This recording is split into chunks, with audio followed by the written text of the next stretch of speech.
қаласы 22 наурыз жақындағанда әрбір үйде міндетті түрде наурыз көже пісіріледі. Оны әрбір келген қонаққа үлкен ықыласпен ұсынатын болады. Бүгін біздің асханамызда Меруерт апай бізге наурыз көженің қалай дайындалатынын көрсететін болады. Сәлеметсіз бе, Меруерт апай? Ұлыстың ұлы күні құтты болсын. Бүгін сіз бізге наурыз көженің қалай дайындалатынын көрсететін боласыз. Бүгін міне наурыз ұлыстың ұлы күні, мен сіздерге көженің қандай дайындалу әдісін көрсетіп беремін.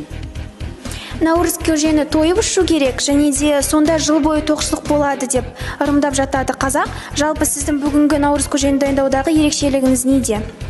Жалпы наурыз көжені бәр жерде бірдей дайындайды, сондай қатты ерекшелігі болмайды. Мен мұнда қосатыным айран бір ерекшелігі. Жалпы 7 түрлі дәмді қатты ұстанасыз, иә? Иә.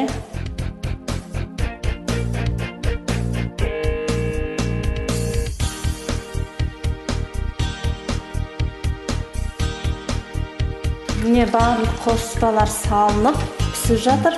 Осылардың бәрі пісіп болғаннан кейін, әбден қайнап, күтей салқындағаннан кейін барып, айраны мен құртын қосамыз.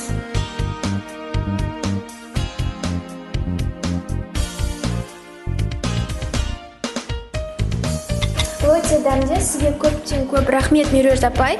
Дастарханымыздан ақ кетпесін, ақ мол болсын, уайым қайғы жоқ болсын, ұлыс оң болсын, сау саламатта болыңыздар.